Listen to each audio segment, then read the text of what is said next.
In a village nestled between two hills in the middle of the savanna forest of Africa, there lived a man and his wife. They had two children, a boy and a girl. The boy was called Somadi, and the girl, Ozi. Ozi was a very respectful and beautiful girl. She had a friend called Adue. The two girls had been friends since they were small, and they grew up together as bosom friends. Ozi's parents were very wealthy, while Adue's parents were of the middle class. Ozi always loved and respected people. She never looked down on anyone and never took people for granted. But her friend Adue was loquacious and often tended to be the loud one of the two. Ozi's beauty and wealth attracted her to many people, and that was that. Adue envied the riches her friend Ozi enjoyed, but she never showed it. She would often stay in Ozi's home for days before going back to her family home, where she lived with her parents. Thus, she often enjoyed many of the riches Ozi also enjoyed in their home. Ozi was kind to Adue, and Adue often wore Ozi's clothes. You would think they were both sisters, although they were different in color. Ozi's parents and her brother, Samadi, took her very close like a blood relative because of the relationship between her and their sister and daughter. When Ozi turned 18, a wealthy young man started coming for her hand in marriage. The man was wealthy, and all that made Ozi to become more furious and jealous. How come wealthy people keep coming to marry the rich? She solely inquired one day. Look at me. Since I came to live in this house, no one has ever come to seek for my hand in marriage.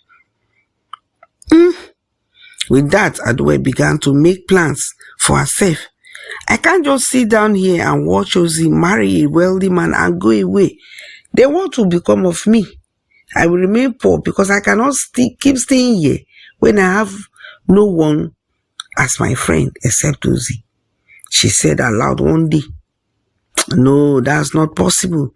I have to start making plans for my own life, otherwise I will live to regret and remain poor to my dying day.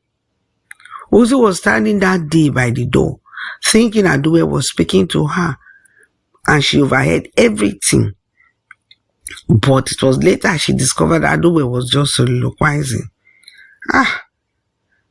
So Ozi stood frozen. What had come into her friend, and why such a vindictive outburst? She asked within. She gradually and slowly retraced her steps and walked away without Adue knowing she had been there in the first place. From that day onward, Ozi started to be very careful with Adue, her best friend. She had taken her like a sister and discussed everything under the sky with her. Without any reservations. As Ozi's suitor and his family kept coming to fulfill the role expected of them, Ozi realized her friend Adue was frantic. She was frantically making moves and getting closer to her elder brother Samadi. She noticed that Adue kept giving him more attention than before and showing kindness to him, of which she had never been doing like that before. Could she be trying to trap my elder brother into something? Ozi asked herself one day as she saw Adue trying to hold him. But brother pushed her away.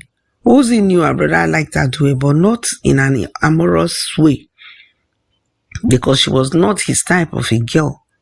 Ozi talked to her brother about it, and her brother Smadi replied that he had noticed Adue's attention and was really watching himself. I don't know why she's suddenly so interested in you now, Smadi. Ozi asked her brother one day. I don't know too, my sister, but I know she will not succeed in her plans, replied Smadi. We've taken her like our blood sister, and I wonder why she's suddenly changing her attitude. After much talk, the brother and sister parted ways. Adwe had the habit of speaking aloud whenever she had problems in her mind, and thus she was women Uzi over her head several times. I must get married to somebody, she said one day, not knowing Uzi was there.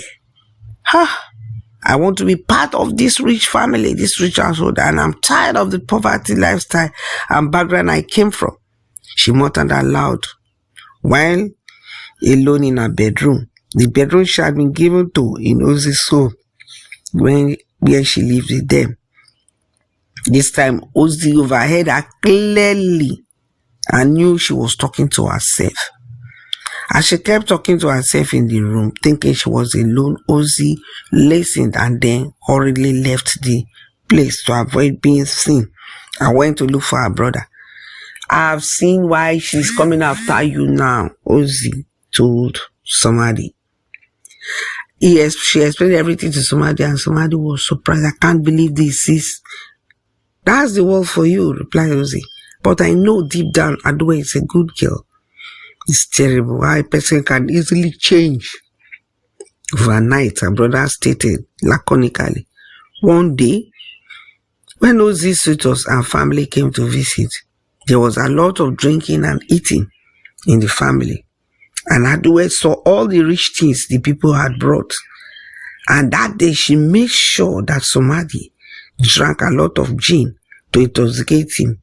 And when she was done, she led him to her bedroom and pretended to have had intimacy with somebody. The next morning, the two of them were found by the family, cozily sleeping on the bed. As if they had done something intimate. The family was in uproar, but their father calmly settled everything, and Adu and Samadi were warned never to be seen together alone again anywhere in the house. Uzi was angry because she immediately knew Adwe was trying to execute her plans, despite the fact that her brother had promised her never to fall for her tricks. Why did he fall for this one? She thought angrily. She also knew Adwe had a boyfriend, and where was she going to put that one if she was going after her own brother? Anyway, something must come out a month later. As soon as this marriage was about to take place, Adwe started to vomit. The family became worried at her being sick. She was taken for treatment, and the doctor declared her pregnant. Pregnant? The worried family shouted, "How can that be?" Uzi's mother was not happy at all because that may damage the family reputation. Uzi's parents ordered Adwe to tell them the person responsible for the pregnancy because their children were very, very responsible and well brought up. Considering the moral strictness of the community at the time, girls were not allowed to go close to boys. They were chaste and never lived immorally. So it was a shock and pain that Adwe had become pregnant out of wedlock right in their home. She was asked to say who was responsible, and when Adwe declared somebody as a culprit, Uzi's family did not take it lightly with their son at all. Despite somebody's shocked expression and protest that he was not responsible for the pregnancy, his parents ordered him to get ready to marry Adwe because they would not take that. After all, they caught them together in bed before, so there was nothing he would say that they would believe. But Uzi knew something was wrong because he had caught Uzi planning mischief for some time now.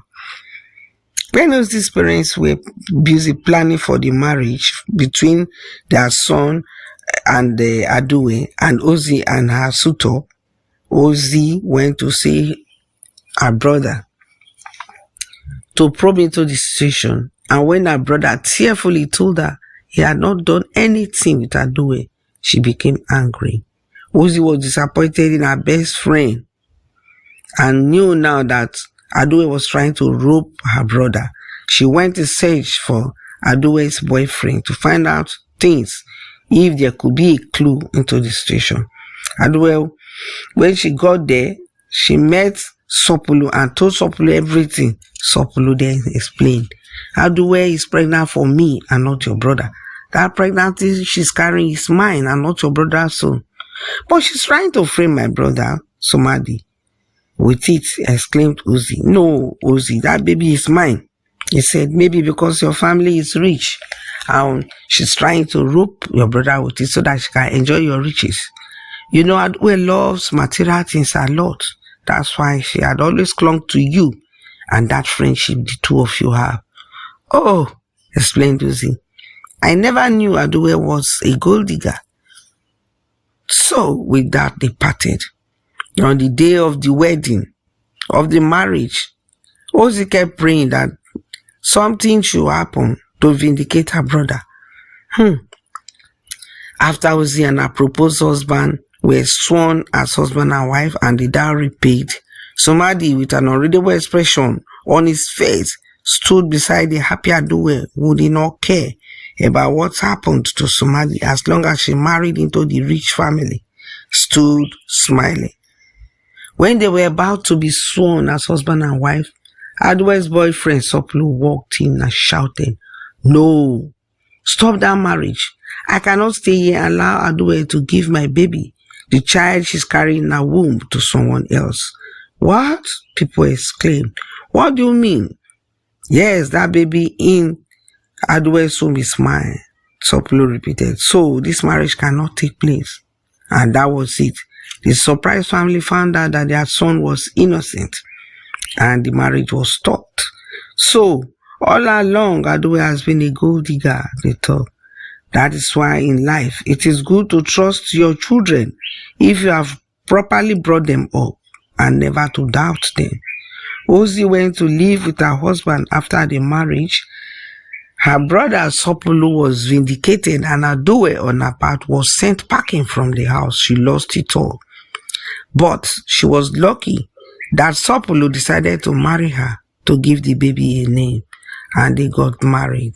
Ozi never trusted any friend again in her life as she lived happily with her wealthy husband in her new home. That's the end of the story. Please like the video and help to share it to family, friends, and groups. Thanks for watching.